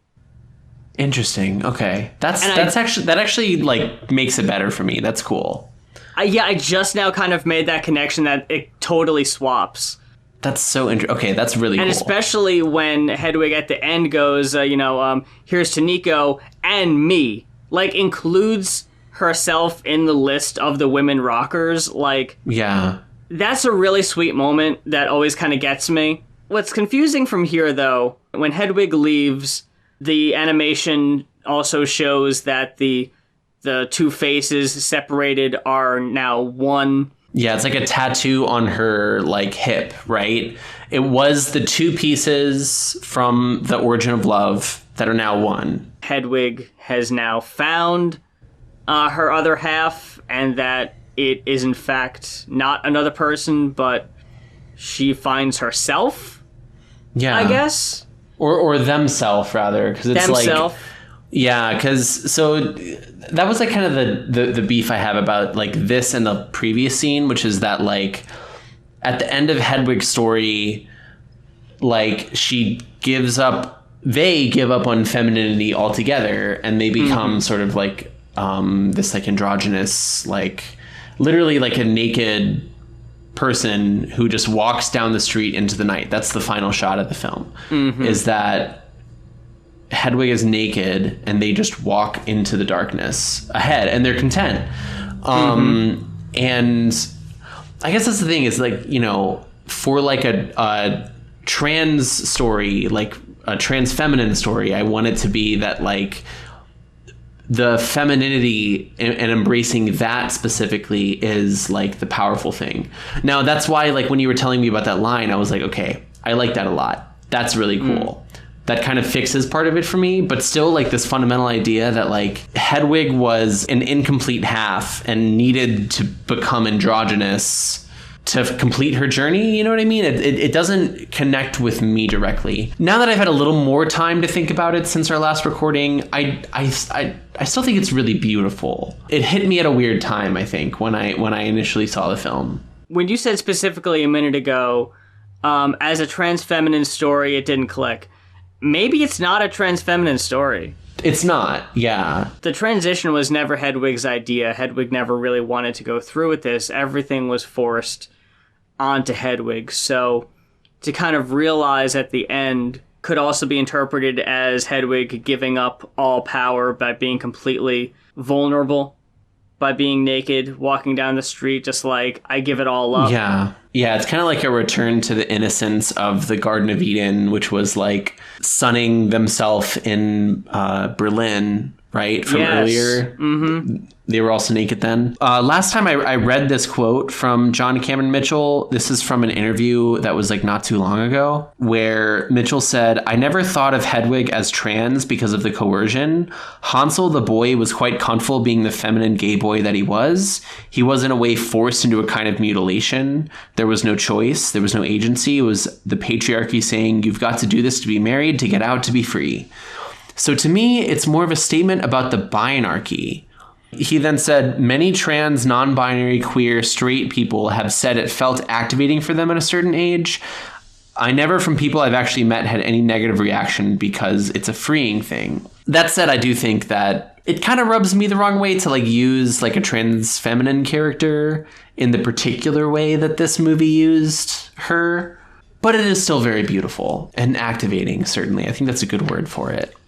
Yeah, I mean, it definitely worked on me in a few different ways. I definitely got something out of it when I first saw it. And it still resonates a lot with me. I still think it's a very beautiful story.